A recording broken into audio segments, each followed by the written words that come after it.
L'intérêt de l'électromobilité, c'est en fait de travailler sur les transports et les émissions, la baisse des émissions de CO2 liées au transport. Et l'électromobilité en fait est un des moyens pour aujourd'hui avoir une motorisation qui n'émet pas de CO2, à condition que la batterie soit rechargée à partir d'énergie renouvelable. L'avantage qu'on a en Nouvelle-Calédonie, c'est qu'on a du soleil, on a du vent et ces temps-ci on a beaucoup d'eau. Et donc avec l'eau, le soleil et le vent, on sait produire de l'énergie renouvelable. Pour la distribution publique, on est bien par rapport à nos objectifs du STINC 2030, à savoir qu'on doit être à 100%, et là aujourd'hui on doit atteindre un peu plus de 50%.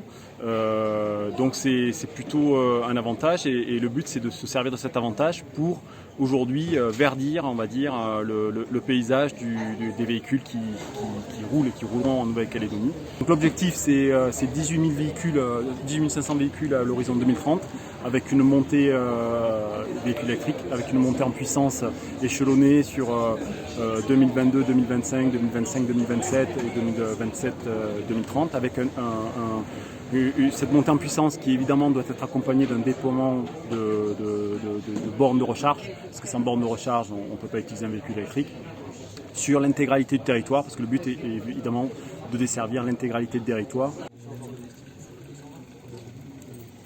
Celui que vous avez, il se charge aussi en rapide.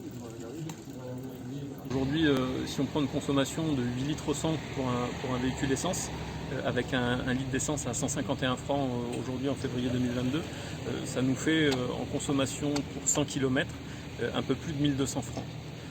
Si on prend le prix du kilowattheure aujourd'hui en Nouvelle-Calédonie, le prix public qui est à 32 francs, on considère qu'un véhicule électrique en moyenne consomme 17 kWh au 100 km. Ça nous fait un peu moins de 600 francs pour faire 100 km avec un kilowattheure acheté au réseau à 32 francs. Le tarif professionnel, lui, est à 9 francs aux meilleures heures, donc le tarif le moins cher existant, il est à 9 francs au kilowattheure. Ça nous fait 150 francs pour faire 100 km avec une voiture qui consomme 17 kWh. Donc aujourd'hui, clairement sur l'aspect coût du carburant, entre guillemets, entre l'énergie électrique et l'énergie fossile, il n'y a pas photo, j'ai envie de dire.